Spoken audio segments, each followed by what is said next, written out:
अरे, वो पेड़ के नीचे क्या है? जरा देखिए तो पिताजी। अरे रुका बेटिया, क्या तुम्हें पता नहीं? ये जंगल बहुत ही मायावी है। यहाँ रुकना ठीक नहीं है। चलो। नहीं पिताजी, मेरा मन कहता है हमें एक बार वहाँ जाकर देखना चाहिए। पिता के मना करने के बावजूद रूपमती उस पेड़ की ओर जाने लगती है। अरे अरे, कहाँ जा रही हो बेटी? रुको। अरे नहीं, ये अब नहीं मानेगी। अब तो मुझे भी जाकर देखना ही पड़ेगा। क्या मुसीबत है। रूपमती और उसके पिता जैसे ही पेड़ के नीचे पहुँचे, उन्होंने देखा कि एक आदमी खून से लथपथ बेसुध पड़ा हुआ है। पिताजी, देखिए, ये तो कोई इंसान है। लगता है किसी जंगली जानवर ने इस पर हमला कर दिया है। अरे बेटिया, ये जंगल मायावी है। यहाँ जंगली जानवर के अलावा और भी बहुत कुछ रहते हैं। हमें इसे यहाँ छोड़कर चले जाना चाहिए। नहीं पिताजी, नहीं। हम ऐसे इसे मरने के लिए नहीं छोड़ सकते। हमें इसे बचाना होगा। मुझे पता था तुम ऐसे ही कहोगी। चलो भाई, अब तो इसे उठाकर घर लेना ही पड़ेगा। उस घायल व्यक्ति को दोनों अपने घर ले आते हैं। अरे बिटिया, देखने में तो यह कोई राजघराने का लगता है, पर इतनी घने जंगल में आया कैसे? पिताजी, ये सवाल का जवाब तो केवल यही बता सकता है। सबसे पहले इसका होश में आना जरूरी है। मैं कुछ जड़ी बूटियां लगा देती हूँ। इससे कुछ समय के बाद इसको होश आ जाएगा। महाराज, आप बताते क्यों नहीं? अभी तक राजकुमार शशि भूषण महल वापस क्यों नहीं आया? आप बताते क्यों नहीं महाराज? कहाँ है मेरा बेटा? रानी सब्र करो, हम खोज ही रहे हैं। पिछले 3-4 दिन से लगातार हमारे सैनिक जंगल को छान रहे हैं। राजकुमार को कुछ नहीं होगा महारानी। देखिए महाराज, कैसे भी करके मेरा बेटा मुझे वापस लाकर दीजिए। मैं कुछ नहीं जानती। महारानी, राजकुमार शशि भूषण के जिद के आगे भला हम क्या ही कर सकते हैं। उसी ने ही जिद किया था कि वो अकेला ही जंगल शिकार के लिए जाएगा, और अब देखो तो अभी तक वापस नहीं आया। मैंने तो कहा भी था कि अकेले जाना ठीक नहीं है उस मायावी जंगल में। ये आप कैसी बातें कर रहे हैं महाराज? बच्चे अगर जिद करने लगे तो क्या आप उसे जंगल में अकेले जाने की अनुमति दे देंगे? रानी, आप समझते क्यों नहीं? मैं भला अपने राजकुमार को अकेले जाने का अनुमति कैसे दे सकता था? मैं राजकुमार के पीछे मंत्री चरण को भी जाने को कहा था महारानी, और देखो तो राजकुमार ने तो मंत्री को भी मात दे दिया। अब बताओ भला। राजा और रानी दोनों बात कर ही रहे थे कि एक सैनिक आकर राजा के पास कहता है, महाराज, अच्छी खबर है। राजकुमार शशि भूषण वापस राजमहल आ गए हैं। सैनिक के मुंह से ये बातें सुनकर राजा और रानी दोनों राजकुमार के पास आ जाते हैं। रानी ने राजकुमार को गले लगा लिया। अरे बेटा, कहाँ थे तुम इतने दिन? राजकुमार, तुम्हारा इस तरह चले जाने के बाद हम तो बहुत परेशान हो गए थे। तुम्हारी माँ ने तो जिद ही पकड़ ली थी कि तुम्हें कैसे भी करके खोज लाए, और आखिरकार आज तुम आ ही गए। हम तो सोच ही रहे थे कि शायद तुम्हें दोबारा हम देख नहीं पाएंगे। हाँ पिताजी, शायद आप मुझे दोबारा नहीं देख पाते। उस मायावी जंगल से इन दो भले लोगों ने मेरा जान बचाया है। ये दोनों कौन है राजकुमार? मेरे साथ एक अजीब घटना घट गया था पिताश्री। कोई चीज मुझे पीछे से हमला किया और मैं वहीं बेहोश हो गया। इन दो भले लोगों ने मेरी जान बचाया। इन्होंने मुझे जंगल से उठाकर अपने घर में रखा और इलाज किया। तब जाकर मैं आज वापिस राजमहल आ पाया हूँ। तुम दोनों ने आज मेरे राजकुमार का जान बचाया है। मैं पूरी जिंदगी तुम दोनों का सदा आभारी रहूंगा। बताओ तुम्हें क्या चाहिए? नहीं नहीं महाराज, हमें कुछ नहीं चाहिए। राजकुमार सकुशल वापस राजमहल आ गए हैं। बस हमें और कुछ नहीं चाहिए महाराज। सुनिए पिताश्री, मेरा आपसे एक विनती है। बताओ राजकुमार। पिताश्री, जिसने मेरा जान बचाया है, मैं उसके साथ विवाह करना चाहता हूँ। यानी कि मैं रूपमती के साथ विवाह करना चाहता हूँ। उससे अच्छा और कोई पत्नी मुझे इस दुनिया में नहीं मिल सकता। नहीं नहीं राजकुमार, ये आप क्या बोल रहे हैं? मैं कैसे आपकी पत्नी बन सकती हूँ? मैं तो जंगल में लकड़ी बिनने वाली हूँ। जिसने निस्वार्थ होकर मेरे राजकुमार का जान बचाया है, वह कभी बुरी नहीं हो सकती। मुझे यह रिश्ता मंजूर है। मैं राजकुमार के पसंद के अनुसार रूपमती के साथ विवाह करने का घोषणा करता हूँ। इस तरह राजकुमार और रूपमती दोनों का विवाह हो जाता है। विवाह के कुछ दिन तक सब कुछ ठीक था, पर रानी के मन में कुछ और ही चल रहा था। सुनो लड़की, तुम्हारी किस्मत अच्छी थी तो तुमने राजकुमार के साथ विवाह कर लिया। गलती से भी रानी बनने की कोशिश मत करना। तुम एक लकड़ी उठाने वाली हो, मेरे राजकुमार की रानी नहीं बन सकती, ये बात याद रखना। सासू माँ, ये आपकी सोच है, इसमें मेरी कोई गलती नहीं। राजकुमार ही मुझे यहाँ लाए हैं। मुझे ये राजमहल, धन दौलत कुछ नहीं चाहिए। एक पत्नी का सब कुछ उसका पति का ही होता है, और मैं एक पत्नी होकर पति की रक्षा के लिए कुछ भी करूँगी। यही मेरा धर्म है। वाह रे वाह, कल की आई लड़की मुझे ज्ञान देगी। इस तरह सास बहू के बीच झगड़ा चलता रहा। दोनों के बीच अनबन की बातें राजकुमार तक भी पहुंच जाती है। एक दिन, माँ, आप ये कैसी बातें कर रही हैं? रूपमती अब इस राजमहल की बहू है।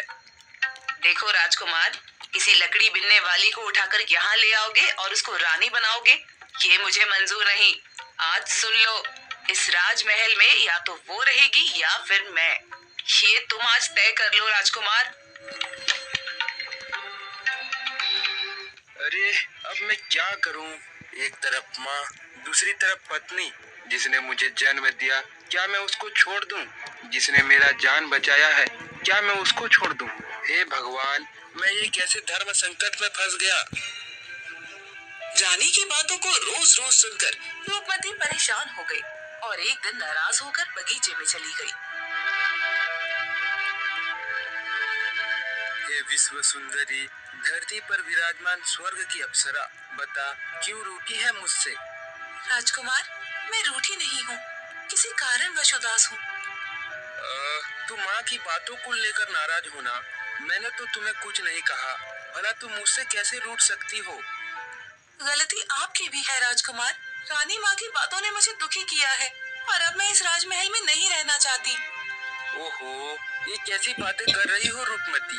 मैं तुम्हारे बिना अधूरा हूँ, तुम मेरी पत्नी हो। नहीं राजकुमार, अब आपका मोह मुझ पर कम प्रतीत होता है, तभी तो मुझसे मिलने के लिए आपको वक्त निकालना पड़ता है। क्या कभी आपने मेरे मन की बातों को समझने का प्रयास किया है? हाँ, मैं मानता हूँ रूपा, लेकिन अभी राज का भार मुझ पर कुछ ज्यादा ही है, और माँ तो माँ है ना, तुम तो जानती ही हो, वो जरा पुराने ख्यालात की है। अच्छा बताओ, तुम्हारी क्या इच्छा है? जो चाहे मांग लो। एक शर्त पर मैं आपको माफ करूंगी। मेरे लिए गंगा सागर झील के पास एक छोटा सा महल बनवा दें, ताकि मैं इस मोह माया से दूर रह सकूं और वहां आपसे मिलने की राह तकती रहूं। जब आप आए तो हम नवविवाहित जोड़ों की तरह उस झील में नौका विहार करें। ओहो, बस इतनी सी बात। अभी मैं महामंत्री को आज्ञा देता हूँ कि वहाँ एक शानदार महल बनवाया जाए। कुछ ही महीनों में गंगा सागर झील के पास एक खूबसूरत महल बना दिया जाता है। रूपमती बहुत खुश हो जाती है, लेकिन उन्हें पता नहीं था कि वो झील पौराणिक रहस्यों से भरा था। गंगा सागर झील बहुत ही विशाल था और उसके बीच में एक सुंदर सा टापू था। रानी अक्सर अपनी सखियों के साथ उस टापू में विश्राम करती। एक दिन उन्हें कुछ मछुआरे दिखते हैं। दासी, जरा देखो तो, ये लोग कौन हैं और यहाँ क्या कर रहे हैं? ये मछुआरे हैं छोटी रानी। ये लोग रोज मछली पकड़ते हैं, यही उनकी आजीविका है। तो फिर मेरे लिए भी एक जाल बनवाया जाए, मैं भी मछलियाँ पकड़ना चाहती हूँ। जो आज्ञा रानी। अगले दिन रूपमती झील में जाल डालकर मछलियों को पकड़ने लगती है। झील की दूसरी ओर मछुआरे भी मछली पकड़ने लगे। अरे भाई, आज तो हमने बहुत से मछलियाँ पकड़ा है, चलो अब घर चलते हैं। हाँ भाई, आज तो हमारे पास बहुत से मछलियाँ हैं, पर इतने सारे मछलियाँ को कैसे ले जाएंगे? एक काम करते हैं भाई, जिंदा मछलियों को ले जाते हैं और जो मर गए हैं उन्हीं मछलियों को इसी झील में फेंक देते हैं। मछुआरे जिंदा मछलियों को अपने साथ ले गए और मरी हुई मछलियों को उन्होंने उसी झील के पानी में फेंक दिया। झील में एक देवी रहती थी, अधिशीला। वो आधी महिला और आधी मछली थी। सुनो परी, आज इतनी बदबू कैसे? पानी में कोई जानवर मर गया है क्या? नहीं रानी जलपरी, ये गंदगी मरी हुई मछलियों में से आ रही है। ये क्या बोल रही हो परी? आज से पहले तो कभी ऐसा नहीं हुआ। कहाँ है? चलो मुझे उस जगह को दिखाओ। शैल अधिशीला को उस जगह पर ले गई जहाँ मछुआरे ने मछलियों को फेंका था। किस बेरहम ने इन नन्ही मछलियों को मारा है? जरूर ये किसी इंसान का किया धरा होगा। अगर मारा भी तो उसने इनको यहाँ ही क्यों फेंका? चाहे जो हो, उसको तो दंड जरूर मिलेगा। क्या तुमने किसी को देखा है परी? नहीं रानी परी, पर कुछ दिन पहले हमारी गंगासागर झील के पास एक महल बनाया गया था। इसका दंड उस नासमझ इंसान को जरूर मिलेगा। रात होते ही अधिशीला एक इंसानी रूप धारण कर रानी रूपमती के महल में प्रवेश करती है और सीधे रूपमती के कमरे में घुस जाती है। उठो क्रूर महिला, कौन हो तुम? मैं जलपरियों की रानी अधिशीला हूँ। तुमने ढेर सारी मछलियों को मार डाला, तुम्हें उसी का दंड देने आई हूँ। हे माता, मछुआरे भी तो मछलियों को मारते हैं, तो क्या आप उन्हें भी दंड देती है? मछुआरे तो अपनी जीविका के लिए मछलियाँ पकड़ते हैं, लेकिन तुमने जितनी मछलियाँ खाने के लिए पकड़ी, उससे ज्यादा उन्हें मारकर झील में डाल दिया। इससे पहले कि रूपमती कुछ कह पाती, अधिशीला अपनी जादुई शक्ति से उसे बांधकर अपने साथ झील के अंदर ले जाती है। उस झील के अंदर एक जादुई दुनिया थी जिसमें ढेर सारी जलपरियां थी। अधिशीला एक मंत्र पढ़ती है जिससे रूपमती एक जलपरी बन जाती है और फिर उसे वहां कैद कर दिया जाता है।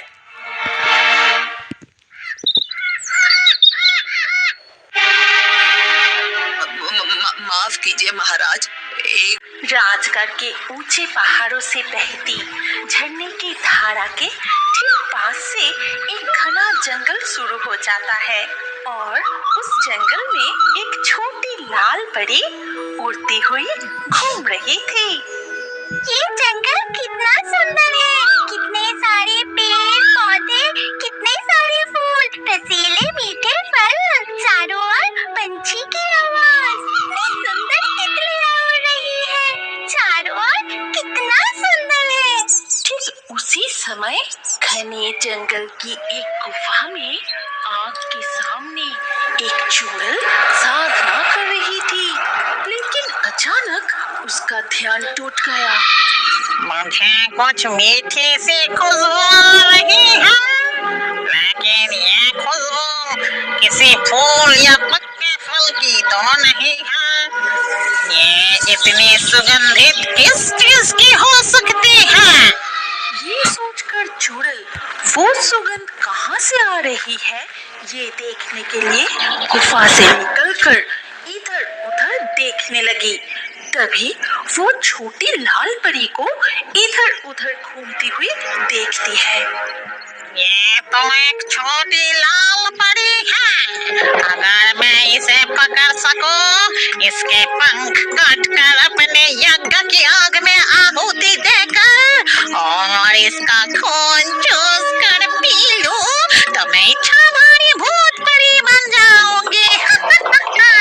ये कहकर चुड़ैल उस छोटी लाल परी का पीछा करने लगी।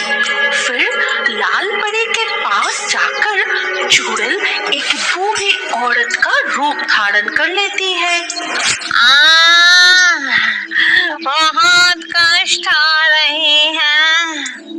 और ये आवाज छोटी लाल परी के कानों तक पहुंचती है। तभी वो उसके पास आती है। तुम्हें क्या हुआ है? बहुत तकलीफ हो रही है क्या? हाँ, बहुत तकलीफ हो रही है। लकड़ी काटते समय ये मेरी क्या हालत हो गई। तुम चिंता मत करो, मेरी हाथ पकड़कर खड़े हो जाओ, फिर बताओ तुम्हें और क्या चाहिए।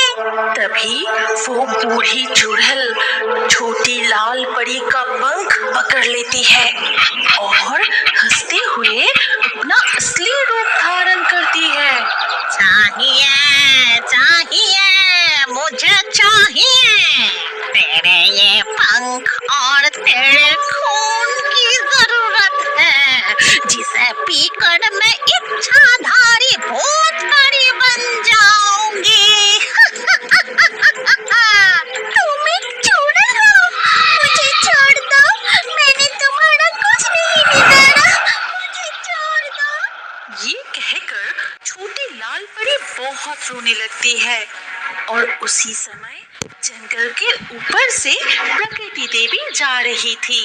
वो छोटी लाल परी के रोने की आवाज सुनकर जल्दी से वहां आती है, लेकिन तब तक चुड़ैल छोटी लाल परी की पंख कट चुकी थी और उसकी खून पीने ही वाली थी। तभी रुको चुड़ैल, उसे छोड़ दो, नहीं तो आज ही तुम्हारी मृत्यु मेरे हाथों निश्चित है। प्रकृति देवी, आप यहाँ अपने मेरी काम में बाधा डाली, लेकिन मैं उसे नहीं छोड़ूंगी। उस परी का खून मैं जरूर पीऊंगी। ये कहकर चुड़ैल छोटी लाल परी की पंख लेकर वहां से अदृश्य हो जाती है। अब तुम मुझे बताओ, तुम कौन हो? यहाँ क्या कर रही हो? चुड़ैल ने तुम्हें कैसे पकड़ा? मैं लाल परी हूँ। राजगढ़ पहाड़ के चढ़ने के पीछे हमारे परियों की देश है। नहीं नहीं नहीं लाल परी, मैं तुम्हें वहां नहीं जाने दूंगी। तुम अभी भी बहुत छोटी हो। माँ, तुम बिल्कुल भी डरो मत, मुझे कुछ नहीं होगा। मैं पृथ्वी राज्य के जंगल में घूमकर जल्दी ही वापस चली आऊंगी। सुन लो लाल परी, अगर तुम्हारे पंख को कोई चोट लगी तो तुम कभी भी वापस नहीं आ पाओगी। तुम्हें हमेशा हमेशा के लिए पृथ्वी पर ही इंसान बनकर रहना होगा। फिर मैं परी राज्य से झरने की जादुई रास्ते पार करके जंगल में आई और इधर उधर उड़ते हुए खूबसूरत जंगल को देख रही थी। ठीक है, तुम चिंता मत करो, मैं तुम्हारे साथ हूँ। अब मैं जैसे जैसे कहूँगी तुम बस वही करना। इसके बाद प्रकृति देवी जादू से जंगल में बहती नदी में एक छोटी नाव ले आती है। जाओ लाल परी, तुम उस नाव में बैठ जाओ। जब तक तुम्हारे नाव कोई रोकता नहीं, तब तक तुम नाव से नहीं उतरोगी। और सुनो, अगर कोई तुम्हारा नाम पूछे तो अपना नाम रेस में बताना। प्रकृति देवी के कहे अनुसार लाल परी उस नाव में बैठ जाती है और नाव तुरंत आगे बढ़ने लगती है। नाव बहते बहते बहुत दूर चली जाती है। तभी अरे ये क्या? ये तो एक छोटी लड़की है। ये अकेला नाव से कहाँ जा रही है? तब वो बूढ़ा मछुआरा जल्दी से उसके पास नाव लेकर जाता है। ए लड़की, उठो, तुम अकेली नाव से कहाँ जा रही हो? मैं रेशमी, लेकिन ये मैं कहाँ आई हूँ? मुझे बहुत प्यास भी लगी है। क्या तुम मुझे पानी पिला सकते हो? इस बीच नदी में पानी कहाँ मिलेगा बेटी? तुम चलो मेरे साथ, मेरे घर चलो, वहाँ तुम्हें कोई डर नहीं। वहाँ एक दादी मिलेगी तुम्हें। इसके बाद रेशमी उस बूढ़े मछुआरे के साथ उनके घर जाती है। तभी अरे भाग्यवान, देखो मैं किसे लाया हूँ। तुम्हें पोती बहुत पसंद थी। देखो, भगवान ने तुम्हारे लिए एक छोटी पोती ही भेज दी है।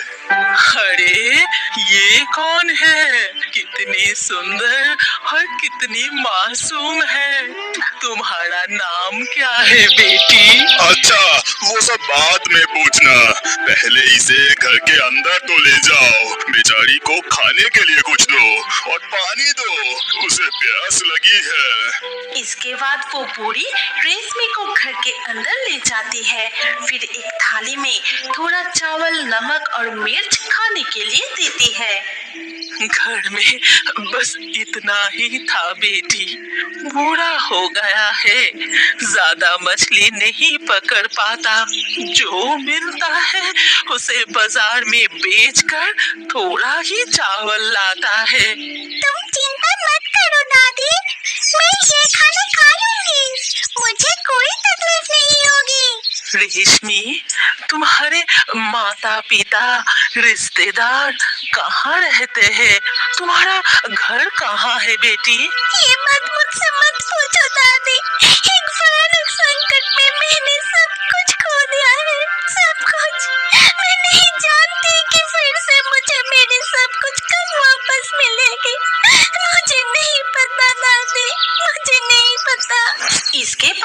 रेशमी उस बूढ़े मछुआरे के घर ही रहने लगती है। दिन बीतने लगे। ऐसे ही एक दिन, रेशमी बेटी, बहुत दिनों के बाद लौकी उगी है, जरा तोड़ के लाओगी?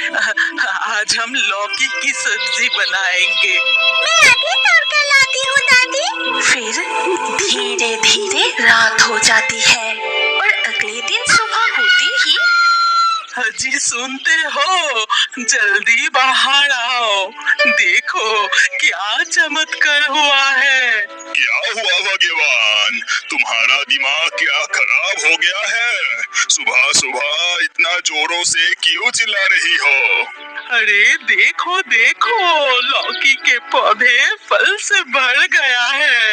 इधर टमाटर बैगन की पौधे फल फूल से भर उठा है। ये कैसे संभव है? मुझे तो विश्वास ही नहीं हो रहा। कब का टमाटर बैगन लौकी का पौधा बोया था, कभी भी पौधे में एक फूल भी नहीं खिला, लेकिन आज पौधे तो फूल फल से भर गया है। तभी वो चुड़ैल फिर से वहाँ आती है और कहने लगती है, अब तो कहाँ भागेगी? चलाक जल पड़ी, मैंने तेरी पूंछ काट दी है। अब तू तैर भी नहीं पाएगी। यही पड़ी रहे, मैं जाकर चूल्हे में आग जलाता हूँ। ये कहते हुए डायन अपनी झोपड़ी के पास जाकर मिट्टी के चूल्हे में आग जलाने लगी। जब आग जल गई तब उसने चूल्हे पर एक कढ़ाई रखी और अपनी झोपड़ी में से सरसों का तेल लाने चली गई। इधर मणिमाला जलपरी दर्द और पीड़ा में तड़पते हुए धीरे धीरे बेहोश होने लगी। माँ तो अभी तक नहीं आई। मुझे बहुत डर लग रहा है।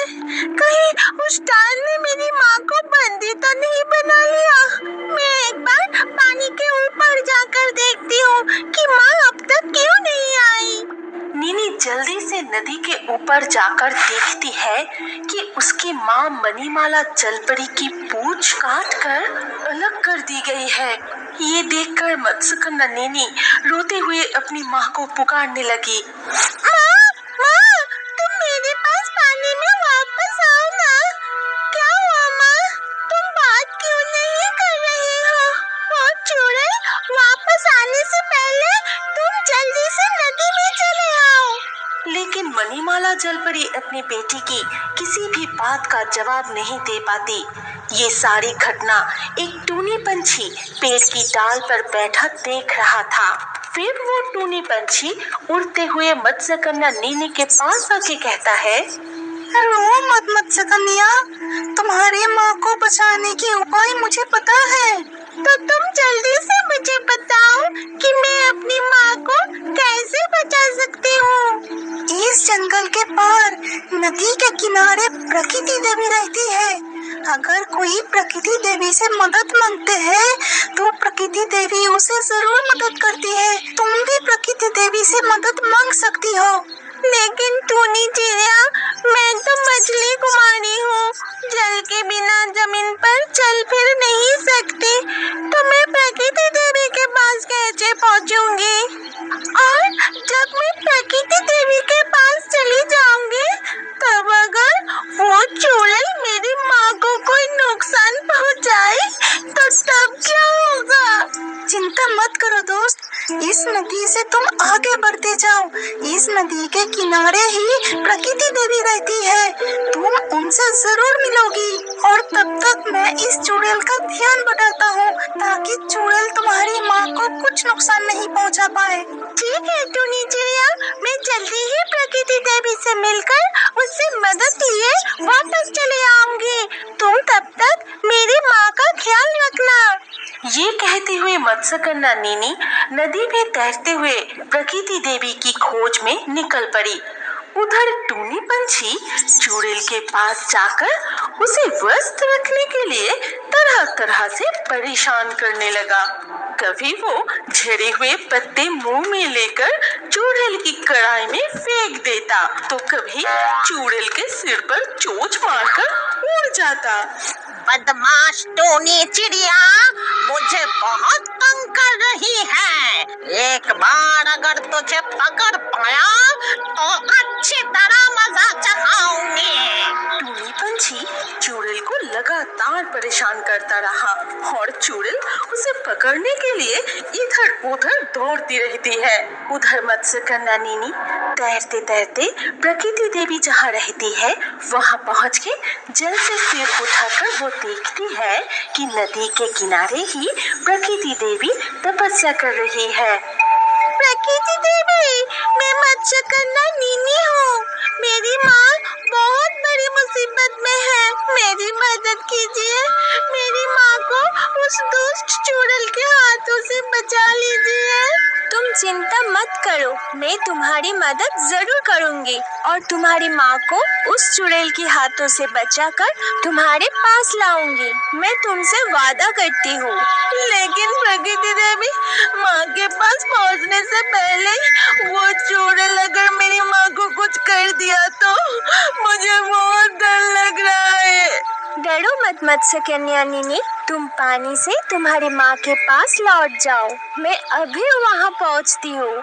ये कहते हुए प्रकृति देवी अदृश्य हो गई और सीधे मणिमाला जलपरी के पास पहुंच गई। तब भी चुड़ैल टूनी पंछी को पकड़ने के लिए उसके पीछे पीछे दौड़ रही थी। उधर जलपरी मणिमाला अपने सामने प्रकृति देवी को देखकर दर्द के मारे तड़पते हुए कहने लगी, मुझे मुझे मुझे छोड़ दो चुड़ैल, मुझे मेरी बेटी के पास जाने दो। मणिमाला, मैं प्रकृति देवी हूँ।